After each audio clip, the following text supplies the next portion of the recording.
Hello and welcome to Campaign Comrades, your favorite leftist gaming podcast. I'm your host Ben, and we're short staffed today, but I'm joined by my excellent co-host and friend Matt. Matt, how we doing? I would like you to refer to me as my D&D character. From here on out, I am AC, Man, ACDC. I said you were ragging on your new player for not having a creative enough name. Just gotta pull in the obligatory anime reference. Well, yes, but this is a music Okay, campaign, fair so enough. with the spelling and everything, it was a fun Fun play. little We'll spoof and say, goof. We enjoy that. yeah, a little spoof We and enjoy goof that. with a big mud man. Excellent. But yeah, we're jumping right into it.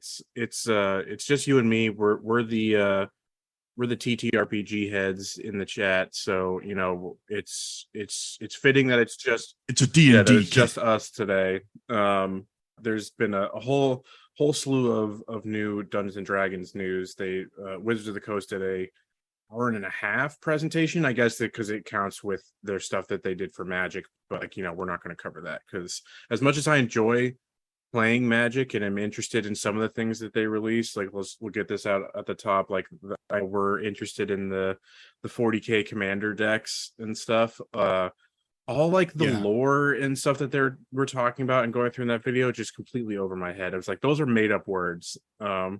This is like, again, someone who like loves like wild and outrageous fantasy stuff. It's like, one, I don't understand how you follow along with the lore for a card game. And well, yeah, that's my whole thing.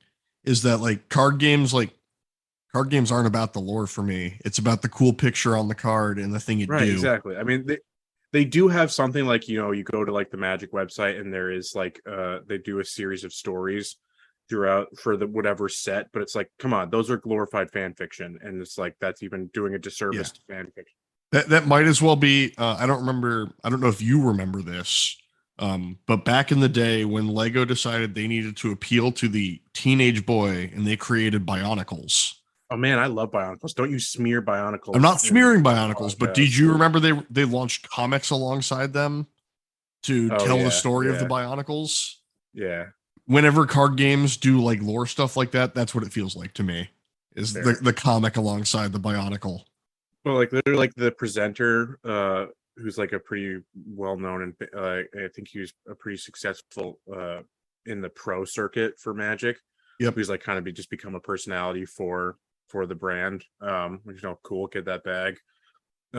Is like it's like, I'm so excited to see like the outcome of when like Dringus fights his evil twin brother Drangus, and as the entire plane of Gumball Exist. land comes crashing down, and I'm just like, that's bullshit, that's all made up. Like I mean, yeah, it's all I this is mean, I all was made about to up say on stuff, a but like technicality, all fiction is made up, all sir. this stuff is made up. But like, it's just like that's not Are real you fiction. implying that the 40k universe is canon?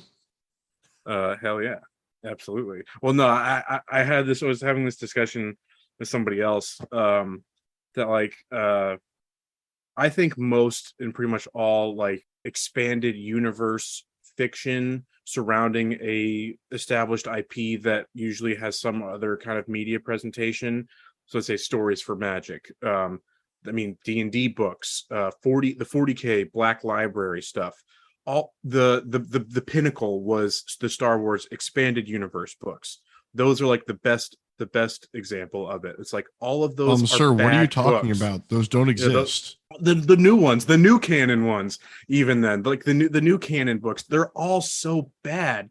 It's like even if they can get good authors, like who actually can write a good book, like the books that they're forced to write and the stories that they're forced to write for these larger IPs, because they don't own them, they can't take risks, they have no control over what's going on. It's just they're terrible. They're just all, even the best one of them is like, yeah, it's just like that's some fan fiction that got a nice coat of paint slapped onto the cover.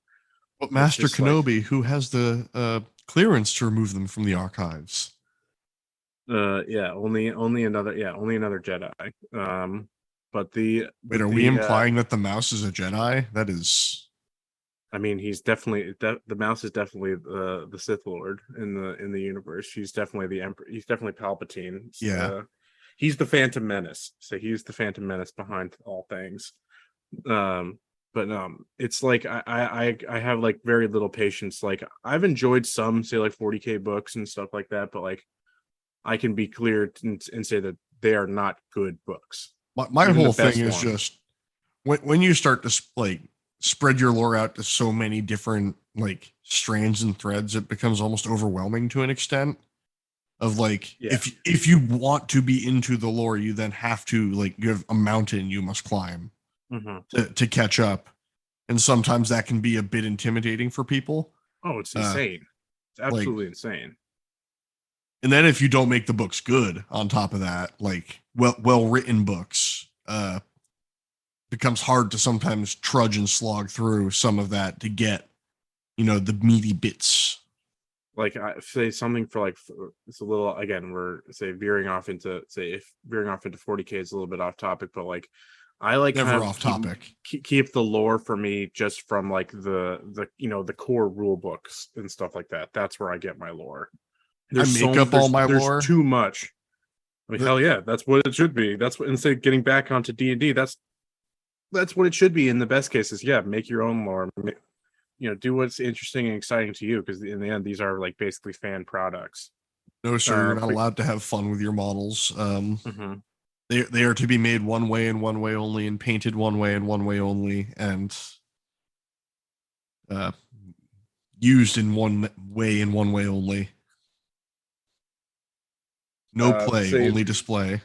so the big news that I'll mention briefly before we really dive into it is the the outline for what's basically going to be the new upcoming rule set for Dungeons and Dragons. They're specifically not calling it 6th edition.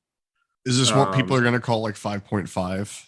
Is this what's going to end up being? it really kind of like that really is what it is. It like they're I mean we'll get into the specifics of that in a bit, but there's there's been some playtest material released, and like just this was like not necessarily news. The concrete bits are what's kind of new as of this week. Like there was a presentation, maybe it was last year, I guess, or at the beginning of the year or something. It's basically we knew that this was coming, that there was gonna they were talking about that there's gonna be a major redo of the rule, like of the a revamp of the rules coming in 2024.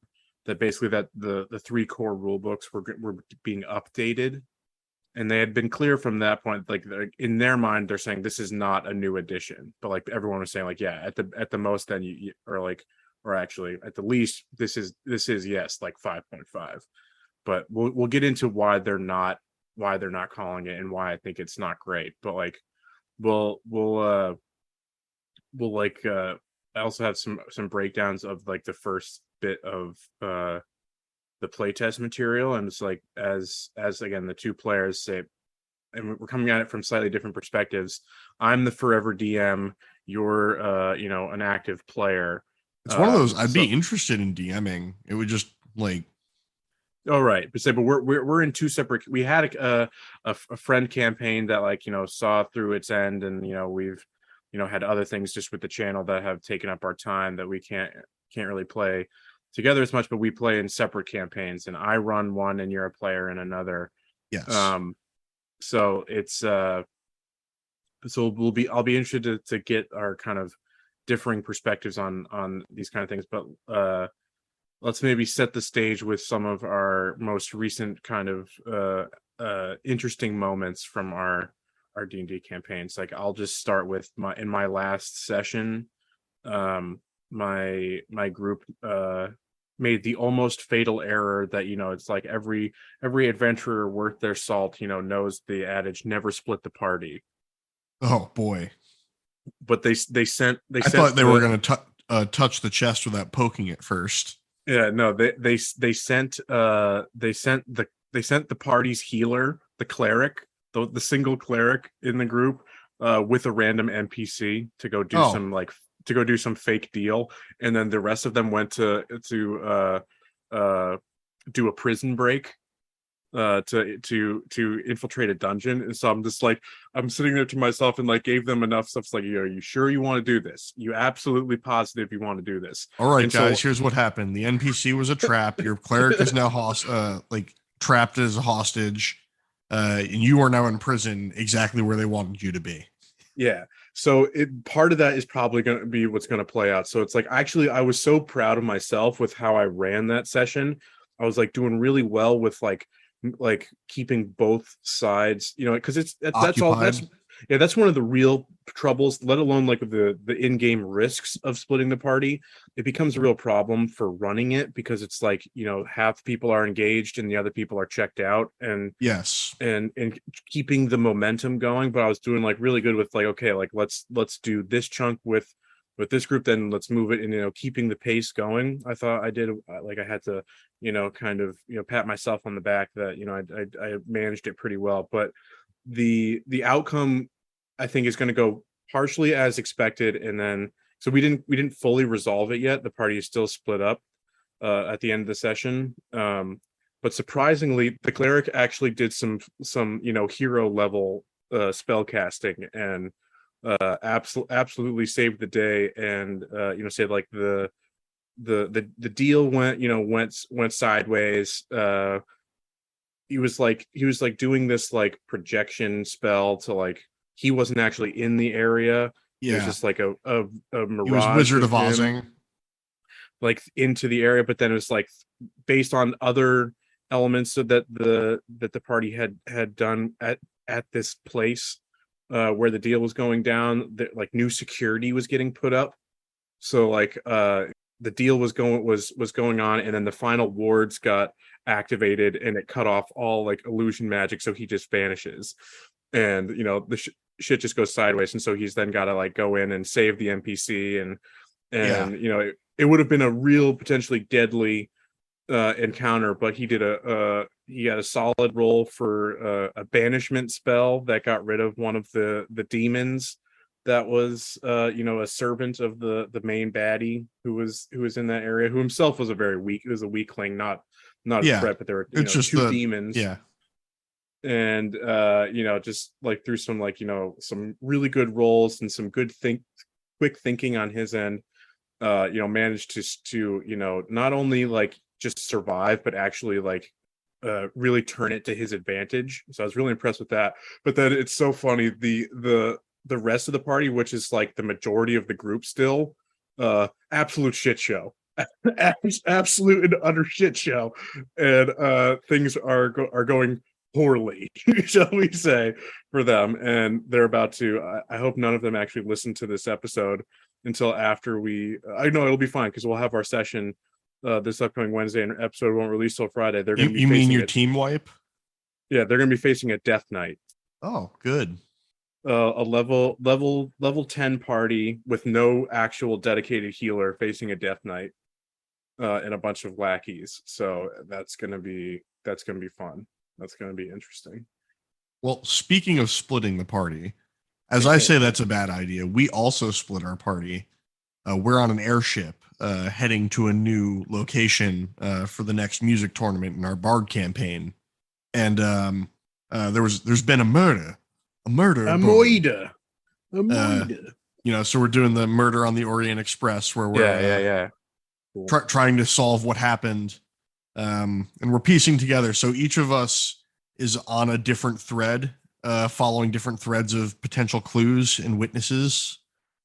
And as we were saying, sometimes you have to balance the, like, when you're split up like that, keeping engaged. And It's while tough. I was waiting, it's tough to do. while I was waiting for my turn to pop up, I came to the sudden realization that I'm pretty sure one of our party members is with the killer in a closet right now. That's where you want to be. It's like, I got him right where I want him. Because he solicited at the bar by a person because he'd been asking at the bar if anyone had seen anything, like suspicious going on at the room. And the person was like, like, we can't speak here. Let's go like into the closet. And like, as their conversation was going on in there, I'm sitting there like, this is, we might have a dead party member here if this is not handled It's properly. like the urge to not metagame there is so Yep. strong too. Yep. No, I actually try to do a really good job about not metagaming at the table. Sometimes we've had it where someone is, doing a puzzle individually in a different room while other characters are distracting the person, like whose room that is, for example. Mm-hmm. Mm-hmm. And he was like, I can't solve it. And he was like asking people around the table for like help. And it's like, that's a hard. It's like, sorry, bud, I'm not there. Is like, I am currently playing cards with a like immortal demon to keep him So yeah, distracted. so if it's a devil, that's a fair way to do it. I remember that, just a quick tangent. I remember we in like the first game I ever played in where I was a player, we were like going through a dungeon and there was like a group of devils who had been like contracted to guard these things, and basically we just entered an accord with them, and it was basically because like they're lawful, so long as we like abide by these Yeah. agreements and follow the letter of the law, they're actually no threat to us. But yeah, so we love playing with player expectations.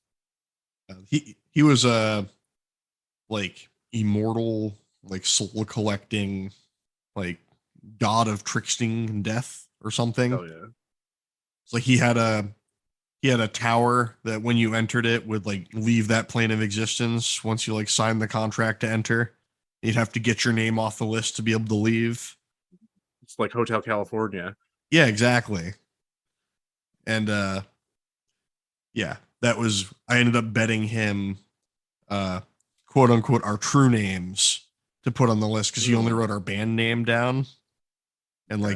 like being a greedy person, of course, he's gonna want like the full like true names of everyone to put into Right. his book. But we went up and used because I was a paladin and I fought in a war. We used some of my dead war buddies' names to write down instead. We gave him their true names, which got our So names off the they list. just condemning their deceased souls to eternal damnation. Just bye bye. Well, I mean, Just getting yeah, their souls sucked from the whatever, like the Elysian plains for war heroes and yeah, stuff, yeah. to They're just in the Bahamut's nine the heaven. nine hells. Just, oh Yeah, no.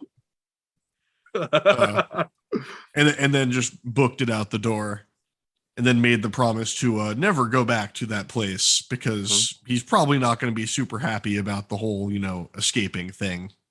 But so what was the ending of the party member Oh, stuck we in the don't know yet. closet with? We ended on cliffhangers for all three of us in our positions. He's in the closet with the slowly more menacing individual. Uh, our So cleric is in the like non-denominational chapel on the airship, talking to people there, trying to. He's a cleric of Lathander, so the light the god. the sun god, Yeah. the basically D&D Jesus. Hmm. Basically trying to convert everyone in the non-denominational church Yeah, to the yes, Church like of Lathander. that's a terrible place to be for a cleric. Absolute, like a harrowing experience going to a non-denominational service. Yeah. Um, so he's over there, and I'm with the captain, trying my best not to look menacing while trying to show him a knife. So no. It's like I started walking down the hallway just like brandishing it and was like, I should probably like put this in a bag or something, as there's been a murder on this ship already. We were instructed to like stow our weapons in like the weapon stow at Yeah. the very beginning. It's like I'm walking around with a knife on the ship that just had a murder. Like that is not a solid look, especially as a filthy mudman that everyone is racist to. Yeah, speaking of racism in D&D, there's that. Let's just, I guess, jump right into it. The Racial essentialism. Yeah, and it's like it's still alive and kicking. The I sent it to the group chat last night, but there's like the major discourse yesterday on RPG Twitter was just breaking down this one particular side panel from the playtest. Um, that, like, we'll get into the specifics of the what's on offer there, but it's basically they're doing some kind of weird uh water treading with mixed race adventurers. Yeah, half orcs, Basically, half elves. but it's like, it's saying like how you can't, they do some weird things where it's like, I'll read it here. Thanks to the magical workings of the multiverse, humanoids of different kinds sometimes have children together, which is a weird way to put it. It's like saying that like, Well, they had to say it the, that way because saying interracial marriage sounds much worse.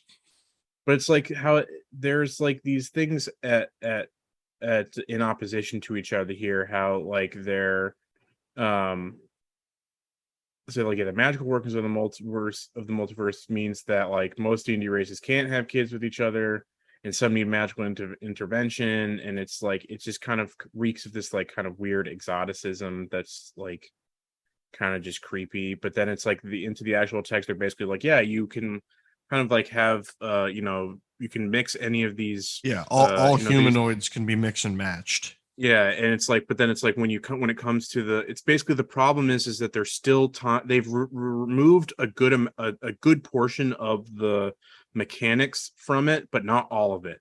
They've removed like Yeah, because stat they did boosts the thing where they from want it to race. be you take two halves and you basically pick like either like physical trait or Yeah, and it's like they do say it's like you can mix physical traits which have no mechanical purpose.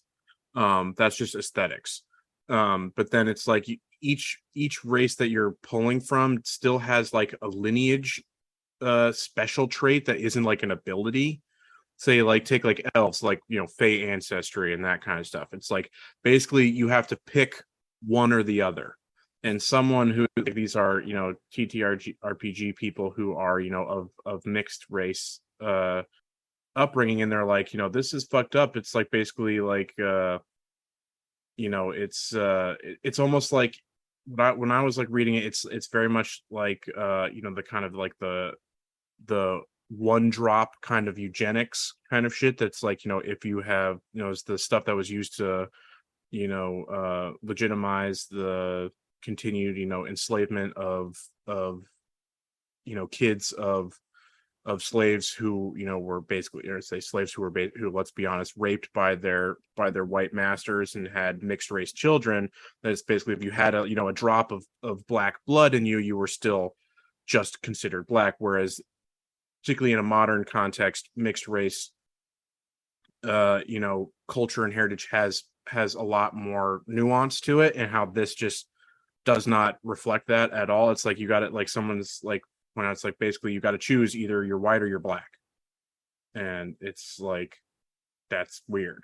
That's not good. And so people are just like, what, if you want your thing to be that everybody can just, that anything can be mixed with anything, you should just be removing the mechanical aspect to say basically you should be getting rid of this kind of as race as a mechanical construct here, and just like give a list of traits that you can just kind of pick from, that you can just pick from, to that would spur creativity in terms of an aesthetic of options for what you want to do. It would avoid kind of min-maxing weirdness of like, okay, I'm gonna pick these two races to put together because they get the best abilities and this kind of shit. It's just like, yeah, I because do what I want this to do, and race I pick. gets a +4 here and this race gets a +4 here and they balance out and it's Yeah, it's really weird, and it's kind of it's pretty. I mean, let's be honest, it's still you know it's still kind of the ingrained racism of these kind of mechanics that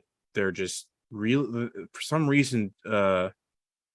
Wizards is just like really resistant to getting rid of. Like they must have some bullshit design reason that they're claiming to, which is shitty. Like, and let's be real, this is not a design issue, it's a racism issue. And it's like, just they've made strides with hiring marginalized creators to be involved with the design process, but obviously not enough people of mixed heritage. So that's been the main discourse that's come out of it so far, in terms of the actual concrete mechanics that are at work here. And it's what's so weird to me, it's like, is that they made a positive stride in removing like stat bonuses and stuff and tying that somewhere else, but then they can't go all the way. It's like they do this with like feats and stuff, it's like you've got like a list that you can just choose from. Why not just have the same thing for your kind of your lineage? It's like basically I'm all in favor of just getting rid of the race as a concept in these games. It doesn't serve any purpose other than cause divisiveness. But that was more of the specifics that played, so it's kind of jumping the gun a little bit, but the transition was still too good to pass up. But so they had like we'll call it was like a 45-minute presentation with all sorts of different stuff, and we're going to kind of skip over they had like they gave like their lineup for different adventures and source books and stuff that are coming down the pike for I think through 2023 is what they did for D&D. But is the main big thing is their announcement for what they're calling One D&D, which is these update, or actually I guess it's the updates that are coming are revolving around these 3 pillars: updates to D&D rules, and I'm reading from their kind of press release here, that this takes what we love about 5th edition and updates the rules of the game to reflect the feedback we have heard from players and where the game is today. That they've stressed that this is not a new edition.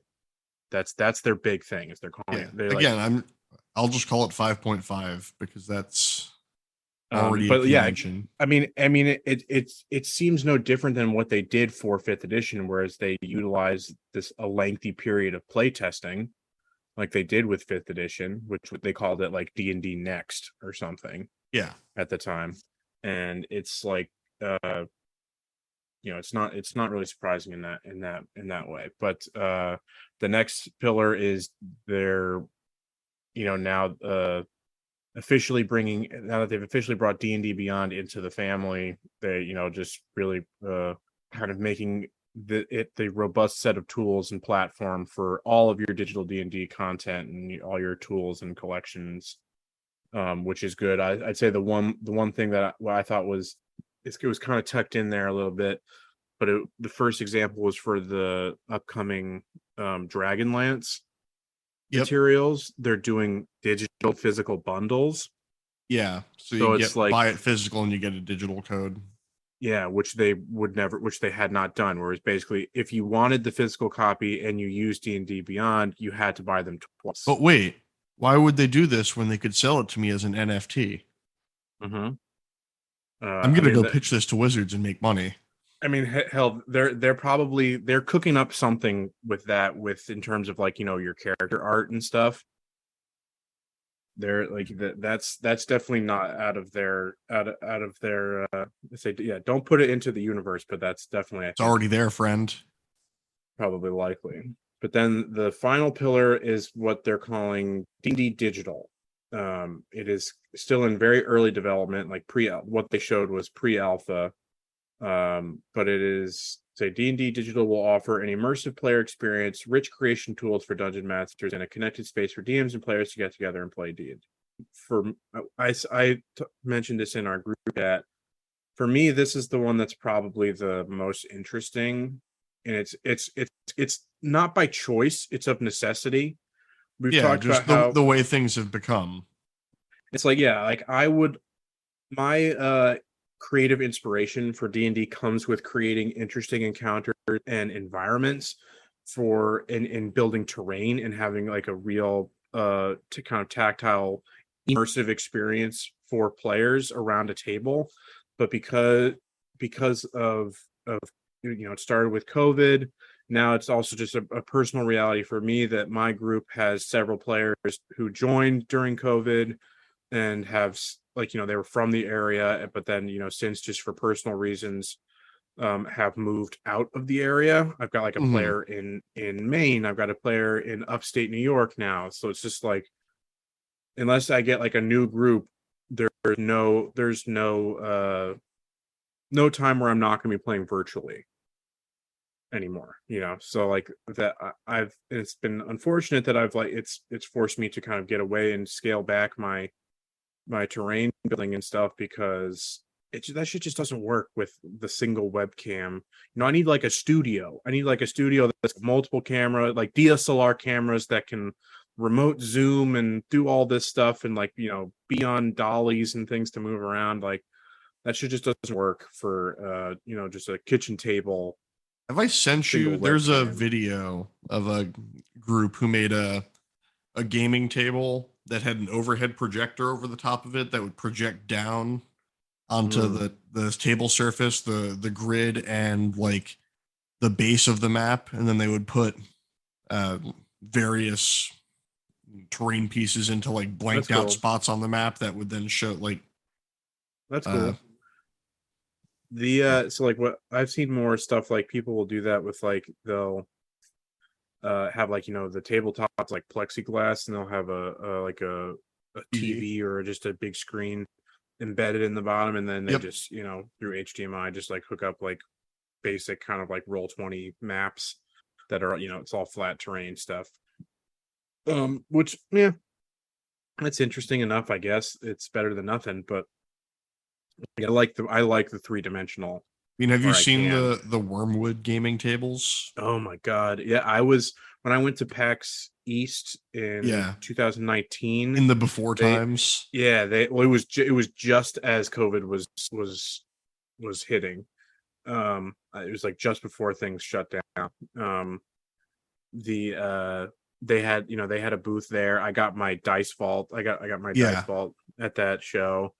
Um, but they had their original table on display. They've had more since. They've got they like have a their YouTube channel where they like show the them coffee like table. making and like prototyping different things. Yeah. Their latest one is they're doing a modular DM screen, which is pretty Yep. cool. But again, I don't play physical anymore, so it's like I have no need to hide anything from my players. I can just lay everything out on my big ass table. Um, so like, yeah, I'd be like, okay, yeah, that'd be cool, but like I don't really need it anymore. But yeah, so this one looks really good. Even the pre-alpha stuff, it's in Unreal Engine 5, so it looks really good. It's the biggest thing for me, beyond it, again, looking good and not looking like shit, which it does in every other virtual tabletop that are on the market and exist today. Um, it's the fact that that shit still takes a lot of work. For regular virtual tabletop things, like populating with digital assets and all that kind of stuff, which we were talking about often doesn't work, and is really janky and just yeah, it's Yeah, an who absolute doesn't pain love in pain in the fantasy ass. grounds when you spend an hour getting everything set up and then assets just start disappearing? Yeah, none of those things have ever worked well for me. I think the Roll20 interface makes Windows 98 look like ahead of its time. Um, it's really bad. Whereas this looks really good. They're gonna I mean, yes, they're gonna have a robust set of tools for creating your own dungeons and doing all that. Which, yeah, great. That's awesome for people who have the time and the inclination to do that. But like the ability to run pre-made adventures that have the environments preloaded with all the encounters, and yeah, you can tweak them to fit your party. So it's like, okay, yeah, I'm running a larger party than it's intended, so I'll put more minions in, or I'll do stuff like that. But it's the fact that stuff's already done for me. That's huge. That would be an incredible asset. Yes. um but we'll see how much that shit costs, and that kind of gets us into our next main I think thing. they're gonna just make that like knowing how the world works nowadays, it's gonna be like just throwing it out there. 99.99 a year or 9.99 a month. So you get the $20 savings if you buy the Yeah, yearly. Because that because seems to like, be the price point that everyone has figured out that people will pay for. yeah, and this is going to be like directly tied into D&D Beyond, which already Yeah. has their subscription models. And it's like the basic one, which gives you everything except being able to share materials with other people in a campaign, is like $2.99 a month. And then the master level is $5.99 a Yeah. month. Or I think I do the yearly. I think it's like $5 a year. And it's so yeah, that would make sense to up it by another $5. um but so like I want to read this bit for here, that like this new update in rules is bigger than, or is different than a new edition. It's bigger than that, they say. One, D&D will usher in the next generation of D&D with new and more comprehensive versions of the core rule books that millions of players have enjoyed for the past decade. The rules will be backward compatible with 5th edition adventures and supplements, and offer players and dungeon masters new options and opportunities for adventure. The evolution of 5th edition has shown us it's less important to create new editions of the game and more important to grow and expand the game you love with each new product. What does that sound like to you? No, don't do it. Don't make me do it. D&D is going live service, folks. They're doing it. They said, oh, we see the trend from video games. This is the hot monetization model. We're doing it. You're going to, again, be paying just a rather, all I'm hearing when I hear this is that you're not getting anything new ever again. It's just going to be new coats of paint on the same skeleton sold to you. So that, like, again, we've talked about it with like the Lord of the Rings 5e or the Dark Souls 5e. I think that's a huge part of it, because it's like they've got so many like licensing bits in the ether, is that they can't afford, like, or it's just, they would be leaving so much money on the table to try to get those get those licensees back in, where it's like, 5th edition already has that hook for so many such a large player base, that these other licensees would have no reason to immediately jump onto a new edition. It's like it's got to, and like they're saying, oh, everything is backwards compatible. But what is weird to me is that they are still doing an overhauled new print release of the 3 core rule books. You can't really do a live service ever evolving thing with physical print material, things that's not based on, because like, you could just sell code. them new print material. No, that's what it is. Thinking.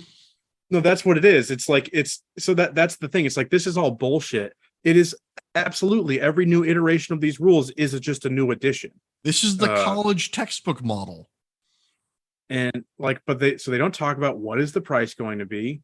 How will they handle these future releases? Are they going to do individual updates that require, independent purchases to keep up, like it exists now, when they release Tasha's Cauldron of Everything and the Mordenkainen's whatever of the multiverse, which was, how dare you not know about Mordekainen's thing of the multiverse? I forget what I actually just received my copy of that today. It was on sale somewhere and I got it. But like, that was basically just taking Mordenkainen's Tome of Foes and Volo's Guide to Monsters, mashing them together and slightly updating them. It's one, like, a better and more comprehensive book. But like, it seems really fucking shitty to me. It's just like, yeah, we're just gonna keep they're getting the best of everything. It's, they're gonna keep, like, milking every single sale out of you that they can, so that you're keeping up with what's at the, you don't want to miss meta. out. You don't want to be behind. Because there is the real meta of, and it's also, say, like, me as a DM who has to be up to date with what my players expect. If they're buying the new supplements and the new character rule sets and with new spells and all that, I need to know what they are. I need to have access to them, because we all know players never know what their characters actually do. Of course. How many times has a player, like, 20 minutes after something has happened, been like, oh, I could have done this?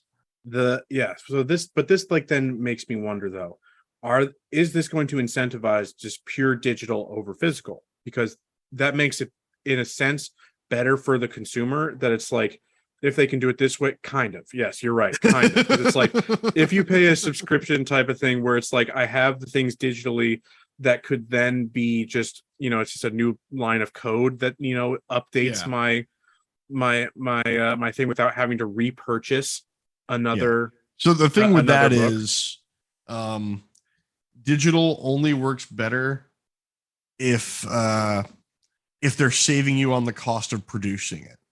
So, like, if they are slicing out the cost of what it is to print and bind and ship and all of the baked in cost of selling a physical book, with the digital version, because if they cost the same, then you're starting to really get into the like, you're not getting a benefit per se, or the same benefit that you should be. You're being skimmed off the top now. Like you're the Right. I mean, because then there's also the reality again. Why we talk about this with video games? Why we are huge proponents of physical or digital, is that like you don't retain. Say it's all about licensing, and it's all about you don't own the the digital thing. license can be taken away from you so Can be much taken easier away. than the physical. But say like you have a group that has fallen into a rhythm that uses this set of rules, and then you're all on a subscription that then your And then rules your book change and auto updates. You don't like the new rules. They're game no breaking. rollback feature. Like it's bad design. Like say what happens when it's like the new edition is just generally considered bad and nobody wants to play it.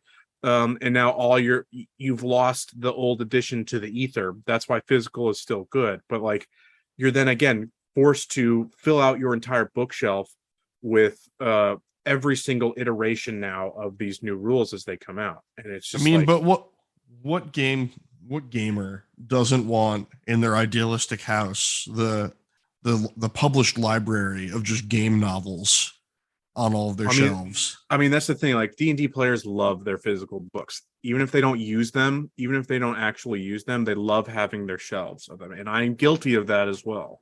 I am also going to be guilty of that, as I'm going to be putting shelves up to display some things whenever that Elden Ring book actually decides to, Oh ship. yeah, what the fuck?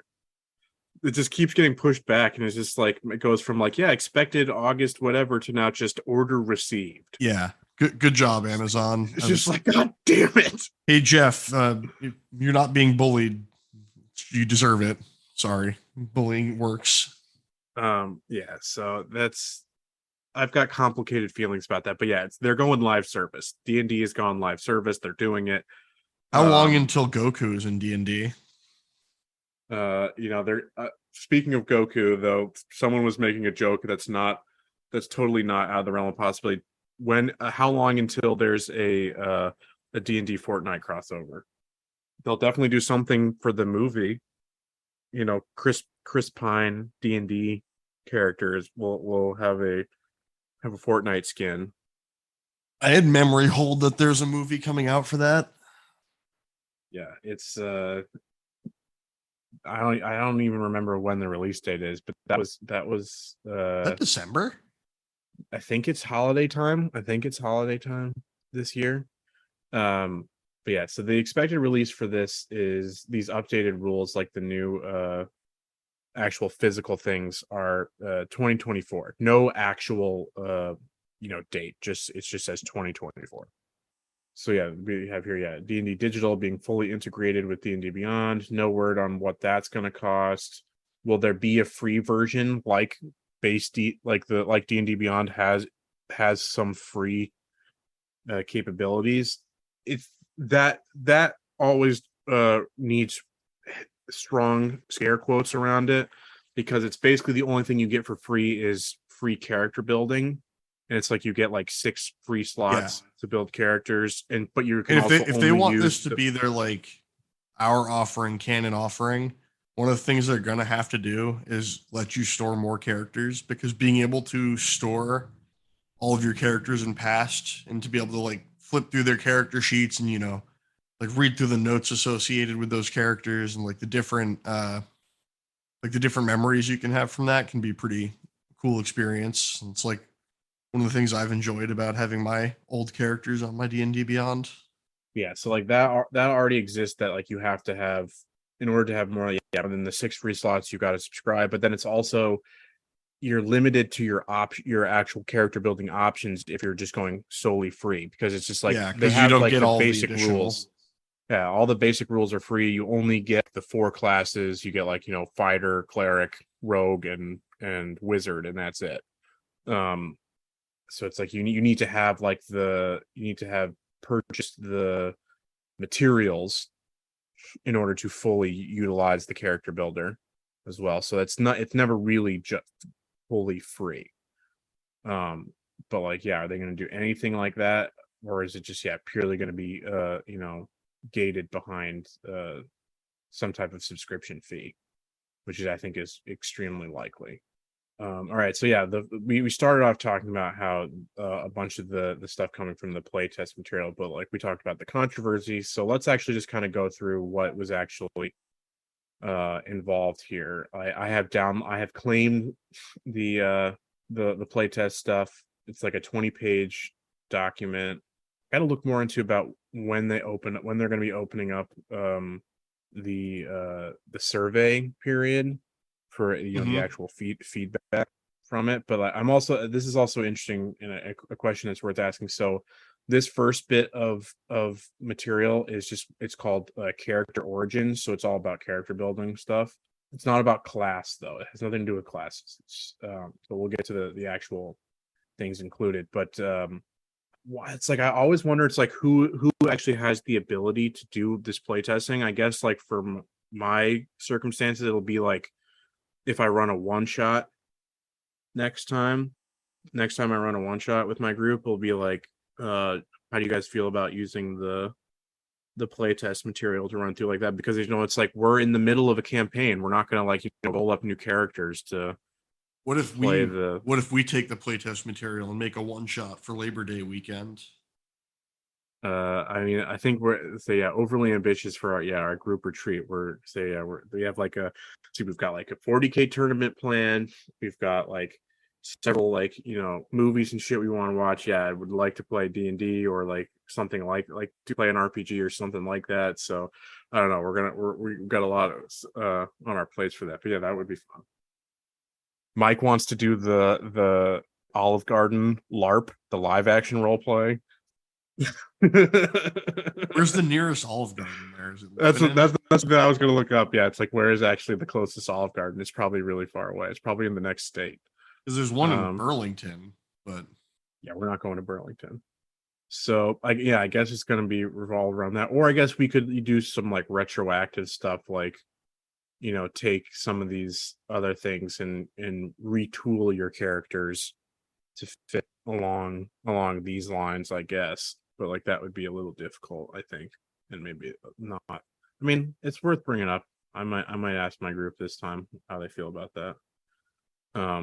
Yeah. So the main topics, which is not all of them, but it's the ones that actually have meat to them, are character races, backgrounds, and feats. There are some other things. I guess there's some spells. I guess it's at the top. Okay, so yeah, they've got starting languages, feats, and rules glossary. So I guess the languages is really the only other thing, which kind of is folded into the others. But so yeah, we already talked about the problems that are kind of baked into still within the race aspect. But I have here the major stuff that's going on. You've got races have all this kind of stuff included. Creature type, size, speed, lifespan, those are all as written basically from core 5th edition. Not much has changed there. But then you have these special traits, and each race provides special traits, a collection of abilities that characters gain from their ancestors. So this is the bit that's people are still finding problematic, that there should not be a mechanic thing that is tied to a specific race. It should just be that you get to kind of choose these things at will. There is a new race that's added that's kind of getting memed to death. The Ardling, a celestial counterpart to the Tiefling. It is associated with the upper planes versus the lower planes. Okay, so instead of half demon, it's half angel. Roughly, but basically people are like, how is this different from Aasimars, which are essentially angels, part celestial already. And basically it's just they're differentiated from Aasimar by basically being animal people. Each subtype has a list of recommended animals that it's like they've got like an animal head. Okay. Based on like the 3 subtypes, and so people I'm sure that's also being memed then because of the furry community. Because furries, yeah, absolutely. But I'm so good at guessing the internet. I mean, that one's pretty easy. But they are stressing, however, that now neither Ardlings nor Tieflings have like, their extraplanar ancestry has no bearing on their alignment or what they're more. They've alignment is still there in the text, but they're in like actual public facing stuff, like in the presentation and stuff. They're calling them more. It's more often calling it moral outlook or something like that. Which is, again, it's basically just like, just get rid of it. Alignment is basically useless. It doesn't really, it doesn't really come into play that often. Like, I mean, it's kind of a relic. Like alignment never seems to matter because the player will frequently forget that they're a lawful good character as they are. Yeah. Stabbing a store clerk in the back.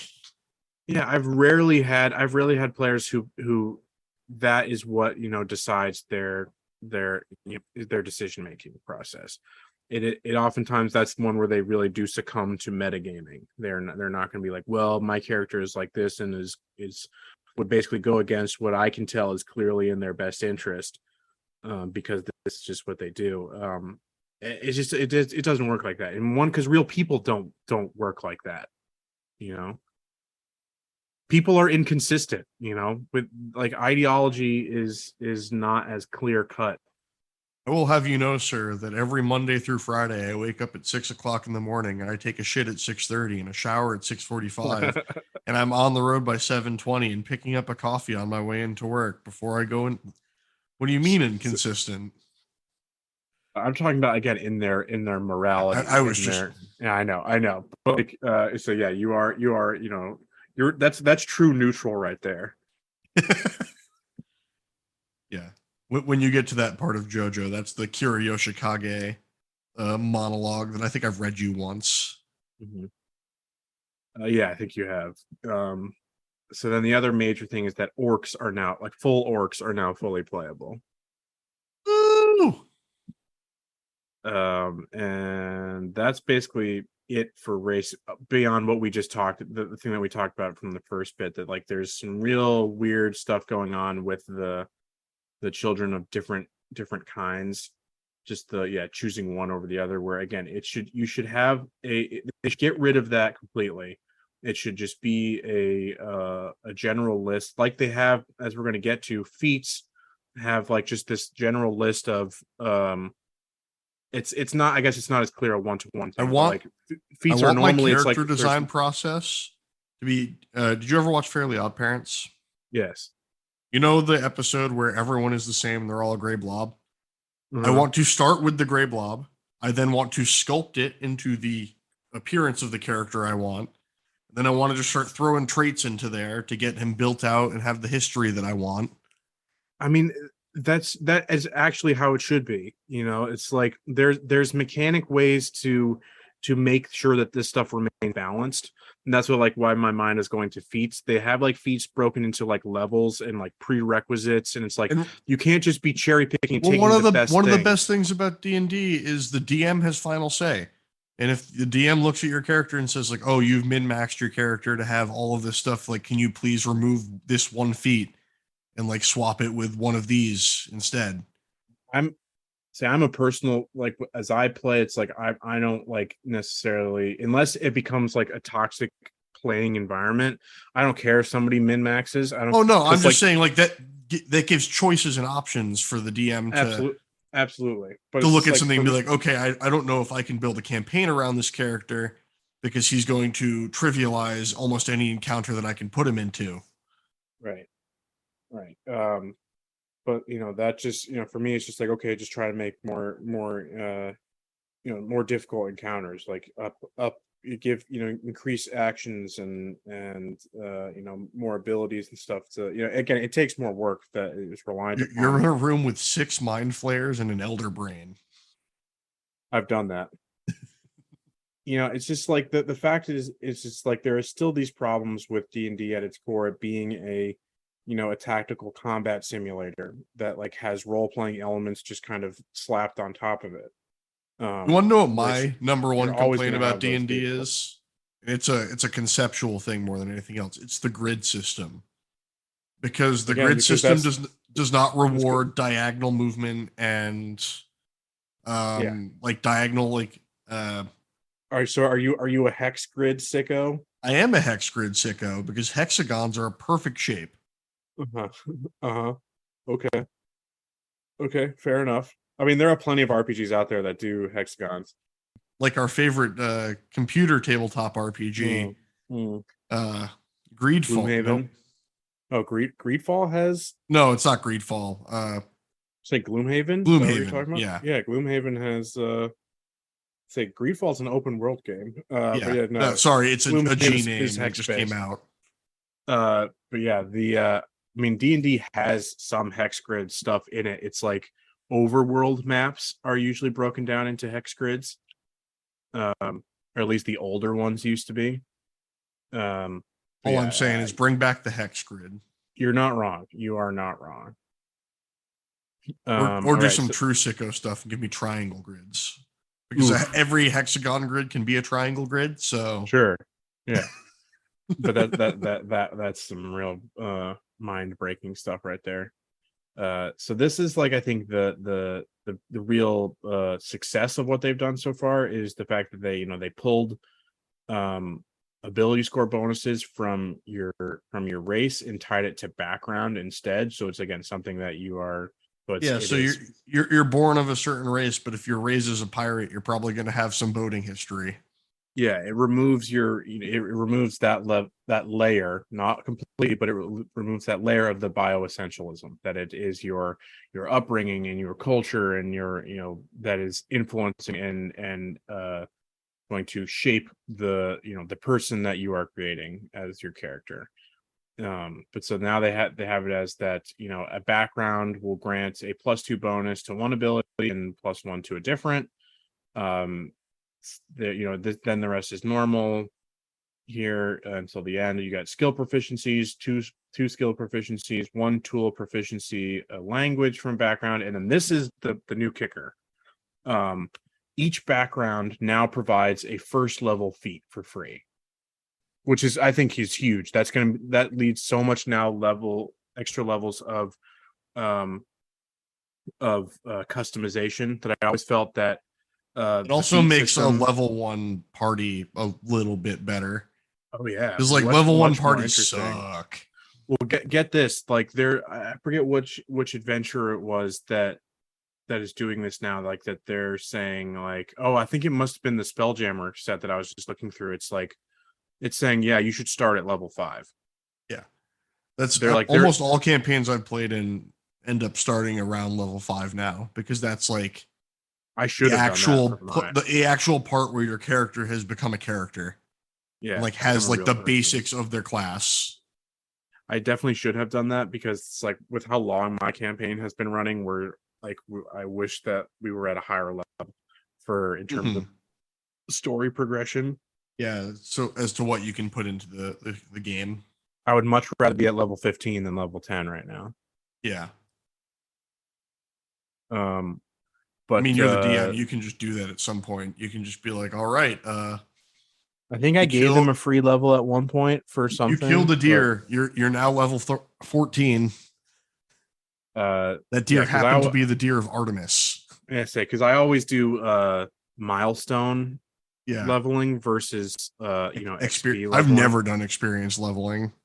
It's so much less. You only do that if you're playing in fuck, what's it called, where there's like a game mode. Basically it's like where it's like if you're playing at like random places and conventions, it's like a standardized way to make sure that you can take your character from one place to another. Is that the Tomb of Horrors where it's just the never ending? No, I'm not talking about like a specific adventure. It's just like it's just a way that you play. Like I remember I played at the Carnage Con here in Vermont again in the before times. I think that was like 2018 when I did that. Are we going to call Um, that before BC before coronavirus or BB before Biden? oof, it's a tough one. That's a tough one. But yeah, the I remember it's like I know I didn't give a shit. I was just playing it as a character that I had just created for the thing. But yeah, it's like at the end of the session, the DM would be like, "Yes, you earned this much experience. You earned this much gold. you have a little piece of paperwork that you Yeah. fill out that like so that way you have credentials for how you've advanced your character. See, for It's for me, people who don't have constant groups. yeah, for me, it's more the like, if I want an experience based system, I'll play a video game where I can watch the experience fill up a bar and And make satisfying get that noises. little serotonin boost every time it hits the next level. Yeah. Um, yeah, but feats are I forgot, actually I meant to look this up because it's been a while. Again, I have not built a character in such a long time. I feel like feats did have these before. They had levels. Yes. It's like to take a feat, your level must equal or exceed the feat's level. They have prerequisites. You must meet any prerequisites of the feat. And then you have things that say if they're repeatable or not. Um, Basically, like there's one, like the one that always comes to mind for repeatable is like the skilled one. You can take the skilled feat multiple times because it's like you take skilled, you get skill proficiencies in multiple in like 2 extra skills, and then you can do it again and get it in 2 other ones and again and so on. But yeah, it's just a huge deal to have them available at the first level. Again, it is increasing the level of customizing options that you have, that I think is really for the better. Not to mention the balance issue of first level parties being shitty and all, like getting killed by a group of three The balance goblins. part of first level parties being possible to be wiped by like low level enemies. Yeah. It's like, oh no, the party missed their first 3 attacks, and the zombie they're fighting critted twice. Yeah. Yeah, so that's the main stuff. I think we've covered basically all the things that have come out so far. See, so yeah, any other general thoughts you have about what they showed this week? I mean, general thoughts are we need to get the comrades onto commander decks so that I can play Necrons. But Mhm. Yes. uh, I mean, from a player perspective, uh, new rules can be intimidating in the beginning because it's like, it's always learning something different. Can be a tough transition. For people who especially have played a certain way for a longer time than like a player like me, who's only been on 5th edition for what, 4 years? Started like around 2018, 2019. Yeah. Um, like it's also exciting in an extent. Like it's always cool to see changes come along occasionally, like new classes, new races. That's fun. Like being able to play as a full orc must be like, there are probably people who are real excited about that, who've been playing half orcs their whole life because they can never be a full orc. Can't fulfill their World of Warcraft D&D fantasy of playing an actual full orc. Or their 40k fantasy. Yes. Orcs and shooters. I think that's right. So I saw this funny post on Twitter. I think it was by a pretty prolific designer, James Introcaso. It was like it's time for all the people who say they can't learn a new rule set, learn a new rule set. It's basically just like the tapping into the argument that it's like why people only play D&D. It's like they don't have the bandwidth to learn new rules, and which it's like, yeah, it's a little, you can kind of call bullshit on that. Where I come in, it's like I mean, yes, these updates are free. These playtest material is free, but like people can't, these books are expensive, man. Like you can't expect players, who've spent money on, the say take like a player who like was just getting into it now, or like just before Just bought the player that handbook. yeah, just before the announcement that there's going to be major updates. They're like, what, you kidding me? I just spent like 40-50 bucks on this book, and you're telling me I'm gonna have to spend another 40-50 bucks when the new one comes out?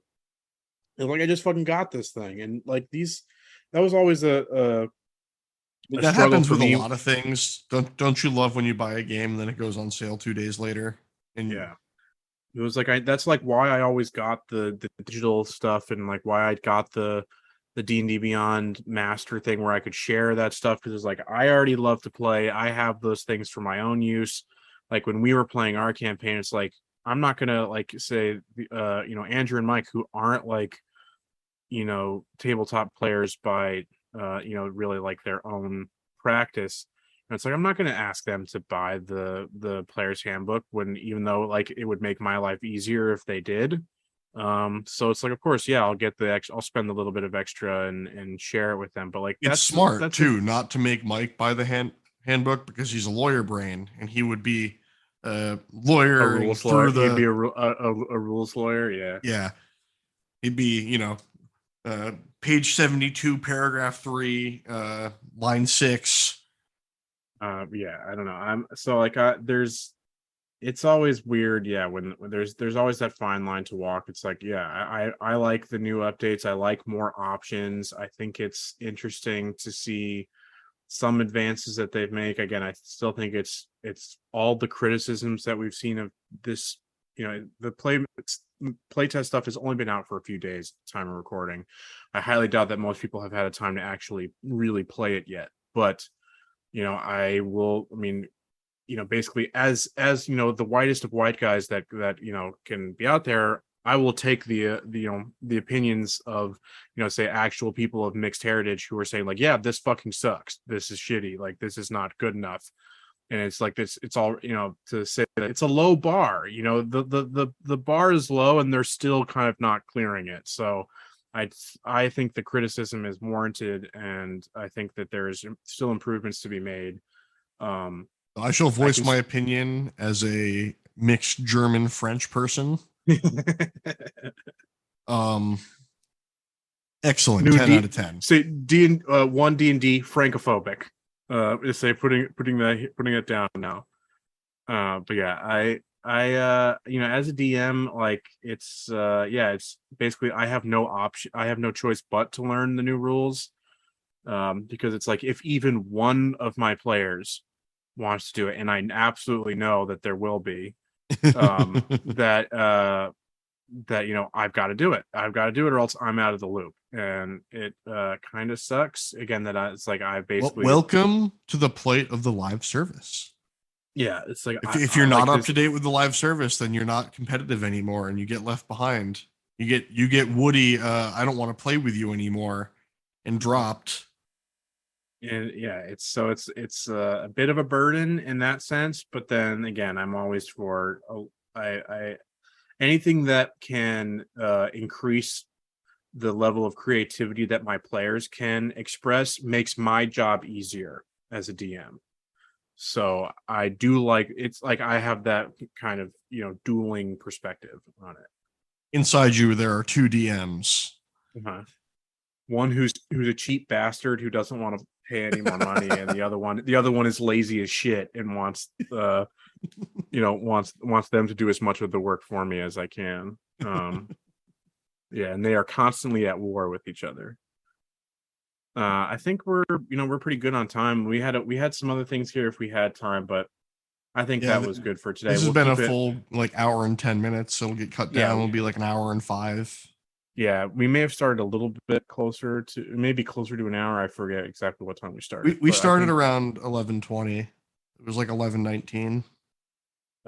So yeah, we'll see. I think we're good here, even if we're just about at an hour, maybe. Listen to us, listeners, talking about the time we're speaking to you. But yeah, a week in the past, in the past, when you're actually going to hear this. But yeah, I think for the two of us, I think this is enough, and we'll keep it contained, because the rest of it wasn't tabletop news, so we'll keep it as is. That'll make its way to Uncut Comrades next week, unless some other huge announcements can push some of that stuff off the plate. Yeah. Which, who knows? Yeah, we'll see. Because we got Gamescom coming out next week. That starts on Tuesday. I can't wait to hear about Starfield and Redfall. Oh wait. No, you don't. All right. But yeah, maybe say by the next time you see us, either on Twitch at campaign_comrades, where we stream every week. If you're listening to this podcast episode on launch, check us out tonight. Yeah, we 7:30 Eastern Standard Time.